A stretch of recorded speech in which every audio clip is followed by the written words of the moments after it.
Google Stadia is officially shutting down. Let's talk about why, when, and what that means for those of us that actually used the service.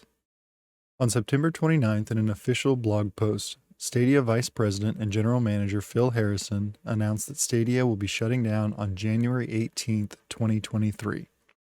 This was followed up by an email that went out to all Stadia users, which read, "Dear Stadia player, on September 29th, 2022, we announced that the Stadia service will be shutting down on January 18th, 2023.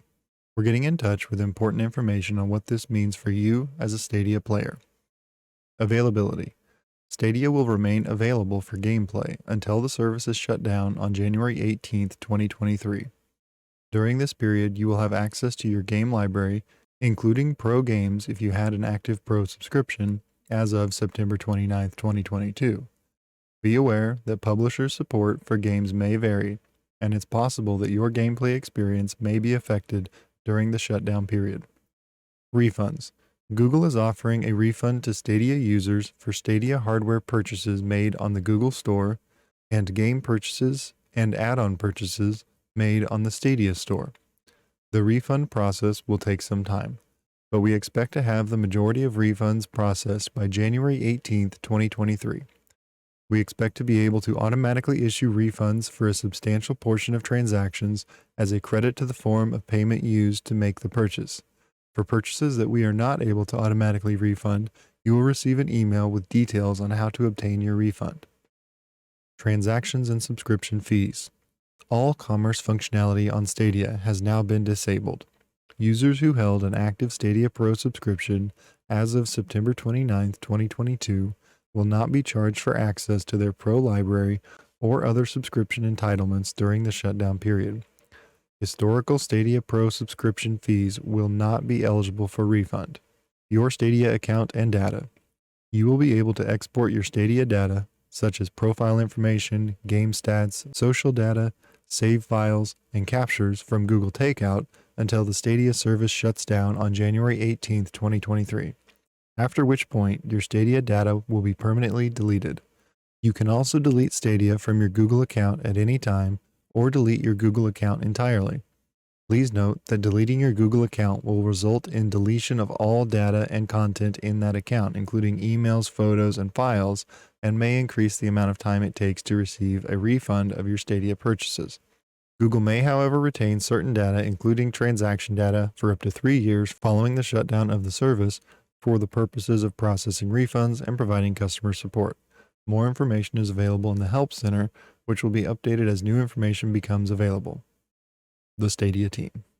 So looking at the availability section, the service is still going to be up until January 18th, and you'll still be able to use every aspect of it except for purchases, which is mentioned later on. Refunds, this is a big section as well.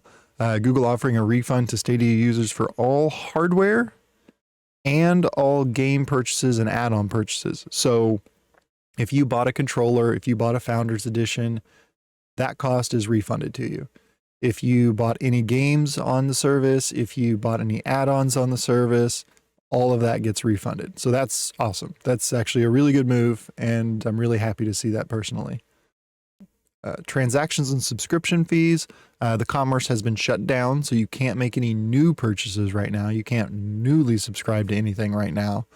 But if you had a Pro subscription on the 29th, then you get to continue having access to all your Pro games, and you get to continue receiving those benefits that you would have otherwise, just like it was functioning normally, so that you can get that same experience and get things finished up before the actual shutdown.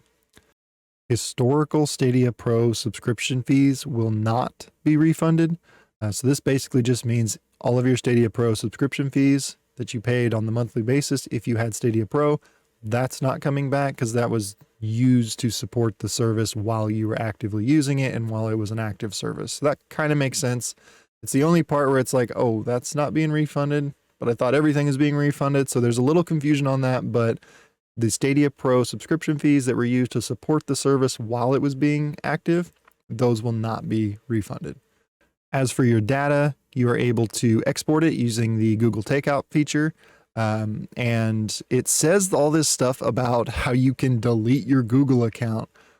Don't delete your Google account. If you use it for anything other than Stadia, do not delete it. Additionally, just don't delete Stadia accounts. Don't delete Google accounts. Don't disconnect payment methods. None of that stuff. Just leave all of that here the way that it is until after your refunds have come in, because it can cause some issues with your refund coming through. It can cause issues with the timeline of that.